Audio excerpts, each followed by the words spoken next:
Hi guys, ఎలా ఉన్నారు? మరో ఇంట్రెస్టింగ్ వీడియోతో మళ్ళీ మీ ముందుకు వచ్చాను. ఈ వీడియో చివరి వరకు చూసి నచ్చితే ఒక లైక్ వేసుకోండి. ఓకే, ఇక వీడియో స్టార్ట్ చేద్దాం. ముహూర్తం చూసుకొని యాత్రకు బయలుదేరితే మొదటి మొగుడు ఎదురొచ్చాడంట. మన భూగోళ స్టార్ చెన్నమన్నయ్య పరిస్థితి కూడా అలాగే ఉందని వాపోతున్నారు మన ట్రేడ్ పండితులు. ఏ ముహూర్తాన RRR మూవీలో సెకండ్ హీరోగా చేశాడో అప్పటి నుంచి చెన్నమన్నయ్యకి అనవసరమైన కష్టాలు మొదలయ్యాయి. ప్రతి దానికి ఎన్టీఆర్తో పోలిక పెట్టడం స్టార్ట్ చేశారు. ఎన్టీఆర్ ఏమో సింగిల్ టేక్ ఆర్టిస్టు, కళ్ళతోనే అభినయించగల విలక్షణ నటుడు అయిపోయాయి. తన డ్యాన్స్లతో, స్క్రీన్ ప్రజెన్స్తో మాస్లో తిరుగులేని స్టార్డమ్ని సంపాదించుకున్నాడు. సాంబా, ఆది, ఆంధ్ర వాళ్ళ సినిమాలు చూస్తే ఎవర్రా అర్జున్ రెడ్డి అనిపిస్తుంది. సింహాద్రి సినిమా చూస్తే ఎవర్రా రాఖీబాయ్ అంటాం. అలాంటి నటుడితో పోలికంటే చాలా ఇబ్బందిగా ఉంటుంది. మరి అప్పులున్న వాడితోనూ చెప్పులున్న వాడితోనూ నడవద్దు అంటారు పెద్దలు. RRR మూవీ చేసిన తర్వాత తన కలిమి ఇంద్రభోగం, తన లేమి లోక దారిద్ర్యం అన్నట్లుగా బిల్డప్ ఇచ్చాడు. అంటే శరణమన్నయ్య లేకుంటే RRR మూవీనే ఉండేది కాదు. అంత పెద్ద హిట్ అయిందంటే అది శరణమన్నయ్య వల్లనే. ప్యాన్ ఇండియాని దున్నేస్తాడు, ప్రభాస్ని సైతం వెనక్కి నెట్టి ప్యాన్ ఇండియాని రూల్ చేస్తాడు, ఆస్కార్ అవార్డుని జేబులో పెట్టుకొని వస్తాడు. ఇలా చెప్పుకుంటూ పోతే ఈ వీడియో కూడా సరిపోదు వాళ్ళు ఇచ్చిన బిల్డప్కి. ఎన్టీఆర్ స్క్రీన్ ప్రజెన్స్ని, ఎన్టీఆర్ దూకుడుని, ఎన్టీఆర్ నీడని, ఎన్టీఆర్ స్టార్డమ్ని దాటి శరణమన్నయ్యని లేపడానికి శతవిధాలా ప్రయత్నించారు. జమ్మి ఆకుతో విస్తరి కుట్టినట్లు సీన్కి, సిచ్యువేషన్కి సంబంధం లేకుండా శరణమన్నయ్యని భూగోళ స్టార్ని కూడా చేశారు. ఇప్పుడు సినిమా తీసింది ప్యాన్ ఇండియన్ డైరెక్టర్ రాజమౌళి. అందులో ఇంకో స్టార్ హీరో ఎన్టీఆర్ మెయిన్ లీడ్లో చేశాడు. సెకండ్ హీరోగా సపోర్టింగ్ రోల్ చేసిన చెన్నమన్నయ్య గూగుల్ స్టార్ ఎలా అయ్యాడో ఇప్పటికీ అంతు చిక్కడం లేదు మన ట్రేడ్ పండితులకి. సంతోషానికి సాకు, ఆలోచనకి ఆకృతి ఉండవన్నట్లు చెన్నమన్నయ్య గూగుల్ స్టార్ ఎలా అయ్యాడో కారణం కూడా లేదు. అప్పుడే ప్రపంచ సినీ ప్రేక్షకులంతా దిక్కులు చూశారు గూగుల్ స్టార్ అంటే ఏంటి అని. అయితే చాకలి తెలుపు, మంగలి నునుపు తప్ప అయ్యగారి వద్ద పసేం లేదన్నట్టు మెగా పిఆర్ టీం వేసిన జాకీలు గూగుల్ స్టార్ అనే బిరుదు తప్ప ఫస్ట్ వీకెండ్ వరకు కూడా సినిమాని థియేటర్లో ఉంచలేడని అందరికీ అర్థమవడానికి ఎంతో టైం పట్టలేదు. ఐదో తనం లేని అందం ఎందుకు, అడుక్కు తిననా, ఫ్లాప్ టాక్ వస్తే రెండో రోజుకి థియేటర్లలో సినిమాని ఉంచలేని గూగుల్ స్టార్ బిరుదు బండకేసి బాధన. పాపకొట్టం సినిమాతో అటు నిర్మాతల్ని, ఇటు ఆడియన్స్ని నేలకేసి కొట్టాడు. అన్నయ్య స్టార్డమ్ గూర్ఖాకి ఎక్కువ, గుండాకి తక్కువ అని పాపకొట్టం టైంలోనే అందరికీ అర్థమైంది. ఇక్కడ ఇంకో కామెడీ ఏంటంటే RRR మూవీలో వేసింది సపోర్టింగ్ రోలే, పాపకొట్టంలో వేసింది సపోర్టింగ్ రోలే. కానీ RRR మూవీ హిట్ అయితే అంతా అన్నయ్య చలివేనంట. కానీ పాపకొట్టం మూవీ ఫ్లాప్ అయితే అది డైరెక్టర్ చేతగాని తనమంట, డైరెక్టర్ ఫెయిల్యూర్ అంట.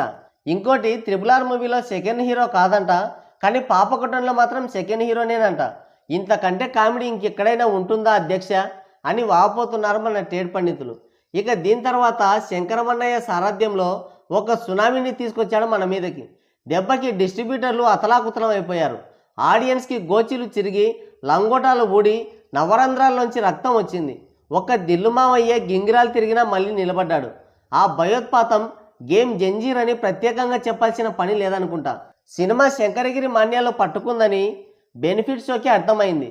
కానీ ఇక్కడ కూడా ఎన్టీఆర్ పైన పైచేయి సాధించాలని పులిని చూసి నక్క వాతలు పెట్టుకున్నట్లు, కింద పడ్డ నాదే పైచేయి అన్నట్టు ఎన్టీఆర్ దేవరా డే1 రికార్డుని కొట్టినట్లు పెద్ద ఫేక్ పోస్టర్ దించారు. ఆ ఫేక్ పోస్టర్ చూసి ఫేక్ కలెక్షన్స్కి బ్రాండ్ అంబాసిడర్ లాంటి చిరంజీవి కూడా బిత్తరపోయాడంట. నేను ఎన్నో ఫేక్ పోస్టర్లు వేశాను, కానీ ఇలాంటి ఫేక్ పోస్టర్ నేను ఎప్పుడు వేయలేదు అన్నాడంట. డే1 83 కోట్ల గ్రాస్ వస్తే దానికి 100 కోట్లు కలిపి 186 కోట్ల పోస్టర్ దించారు. దెబ్బకి గూగుల్ తల్లి కూడా గింగిరాలు తిరిగింది. నాకు తెలియకుండా, నా శాటిలైట్కి అందకుండా ఇన్ని కోట్లు ఎలా వచ్చాయబ్బా, అది కూడా అల్ట్రా మ్యాక్స్ డిజాస్టర్ సినిమాకి అని బిత్తరపోయిందంట. మరి ఇక్కడ ఇంకో విచిత్రం ఏంటంటే ఎన్టీఆర్తో పోటీ పడాలని, ఎన్టీఆర్ సినిమాని బీట్ చేయాలని ఫేక్ పోస్టర్లు దించిందే వాళ్ళు. RRR టైంలో గెలుక్కుందే వాళ్ళు. దేవర సినిమాని ఫ్లాప్ చేయాలని ట్రోల్ చేసి, నెగిటివిటీ స్ప్రెడ్ చేసి, మిక్స్డ్ టాక్ని స్ప్రెడ్ చేసింది వాళ్ళు. కానీ గేమ్ చేంజర్ ఫ్లాప్ అయితే ఎవరో కావాలని చేశారని మీడియా ముందుకొచ్చి బోరమన్నారు. మొగుడిని కొట్టి మొగసాలకు ఎక్కిందంట ఎవతో. అలా ఉంది వీళ్ళ వ్యవహారం. అయితే ఇప్పుడు లేటెస్ట్గా చెన్నమన్నయ్య పెద్ది అని ఒక సినిమా చేస్తున్నాడు. ఆ విషయం చాలామందికి తెలిసి ఉండదు. RRR తర్వాత ఎన్టీఆర్ సోలో హీరోగా చేసిన దేవరకి డే 1 170 కోట్ల గ్రాస్ కలెక్షన్స్ వచ్చాయి. RRR మూవీ రిలీజ్ అయినప్పుడు ఎన్టీఆర్ కంటే నేనే పెద్ద తోపునని చెన్నమన్నయ్య బాగా ప్రచారం కూడా చేయించుకున్నాడు. RRR తర్వాత చెన్నమన్నయ్య చేసిన ఆచార్య లైఫ్ టైం కలెక్షన్స్ని ఎన్టీఆర్ దేవర మూవీతో డబుల్ మార్జిన్తో లేపేశాడు. అయితే చెన్నమన్నయ్య అల్ట్రా డిజాస్టర్ టాక్ వచ్చిన గేమ్ డేంజర్కి డే 1 186 కోట్లని ఒక పెద్ద ఫేక్ పోస్టర్ వేశాడు. ఎన్టీఆర్ కంటే నేనే ఎక్కువ అని చెప్పుకోవాలని ఆత్రంతో ఫేక్ పోస్టర్ వేసి నవ్వుల పాలయ్యాడు. దాన్ని ఎవడు లెక్కలేకి వేసుకోలేదు. దాంతో దేవర డే 1 రికార్డ్ అలాగే ఉంది. ఇప్పుడు ఎన్టీఆర్ ప్రశాంత్ నీల్ కాంబోలో వస్తున్న డ్రాగన్ మూవీ 2026 సంక్రాంతికి రిలీజ్ అయితే మార్చిలో రిలీజ్కి రెడీ అవుతున్న పెద్ది సినిమాకి డ్రాగన్ మూవీ డే 1 కలెక్షన్స్ కంటే ఎక్కువ వేసుకోవచ్చు అని కక్కుర్తి పడ్డాడు. అయితే డ్రాగన్ మూవీ అనుకోకుండా జూన్కి షిఫ్ట్ అయింది. అంటే పెద్ది డే 1 రికార్డుని 3 నెలల్లోనే ఎన్టీఆర్ లేపేస్తాడు. సరికొత్త రికార్డు పెడతాడు. ఇక ఆ రికార్డు కొన్నేళ్ల పాటు ఎన్టీఆర్ పేరు మీద అలాగే ఉంటుంది. ఎందుకంటే చెన్నమన్నయ్యకి పెద్ది సినిమా తర్వాత ఇక సినిమాలే లేవు.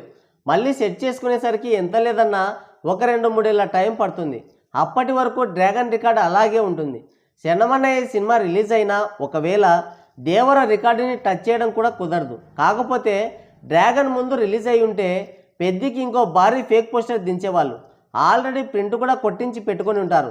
డ్రాగన్ పోస్ట్ పోన్తో ప్రింటింగ్ ఖర్చులు కూడా వేస్ట్ అయ్యాయని వాపోతున్నాడంట అన్నయ్య. ముహూర్తం చూసుకొని యాత్రకు బయలుదేరితే మొదటి మొగుడు ఎదురొచ్చాడంటే ఇదేనని వాపోతున్నారు మన ట్రేడ్ పండితులు.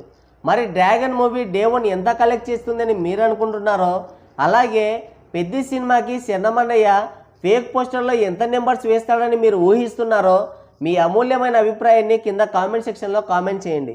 సో గాయ్స్, ఇది వీడియో. మరోసారి మరో ఇంట్రెస్టింగ్ వీడియోతో మళ్ళీ కలుద్దాం. Thank you. Take care. Bye bye.